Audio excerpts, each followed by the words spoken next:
lalu hampir semua kontestasi masih membawa identitas. Politik identitas, mari kita bahas. Kalau kata Pak Haji Wikipedia, politik identitas itu adalah sebuah alat politik suatu kelompok seperti etnis, suku, budaya, agama, atau yang lainnya. Yang lainnya.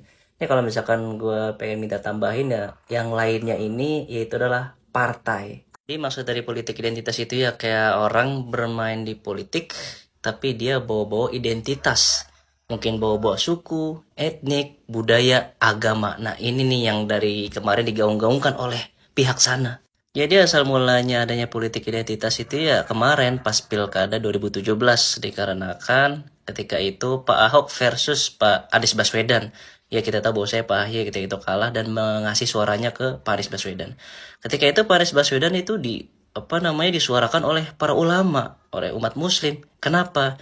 Karena ketika itu Bapak Ahok itu menistakan agama. Itu awal mulanya yang mana akhirnya Pak Anies Baswedan dibilang politik identitas dan identitasnya itu adalah agama. Yang agamanya itu adalah agama Islam. Oke, fine jikalau emang yang terjadi itu kayak gitu. Cuman masalahnya Pak Anies Baswedan itu salahnya di mana?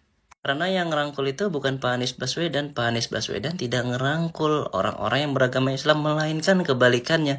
Agama Islam, orang-orang Muslim yang beragama Islam sendiri, mereka berinisiatif untuk menyuarakan hal itu. Jadi kalau misalkan mau disalahkan, ini salah Pak Anies Baswedan atau salah umat Islam? Kenapa kok Pak Anies Baswedan yang jadi disalahin? Kenapa nggak nyalin umat Islam aja sekalian? Kalau berani. Justru orang yang bermain di politik identitas itu malahan presiden kita sekarang yaitu Bapak Jokowi. Kenapa Bapak Jokowi? Karena dia ngerangkul Pak Ma'ruf Amin. Kenapa dia merangkul Pak Ma'ruf Amin? Ya tahu sendirilah kenapa dia ngerangkul beliau gitu.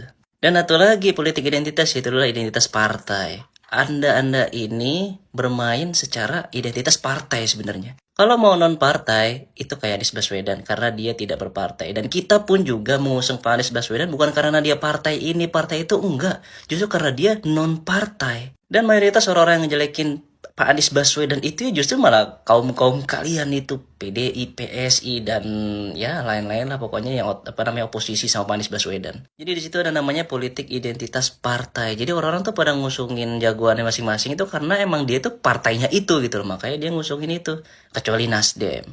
Dia tidak mengusung kader-kadernya sendiri, justru malah mengusung dari orang luar yang tidak berpartai, yaitu Bapak Anies Baswedan. Itulah makanya cocok banget Anies Baswedan for RI1 2024.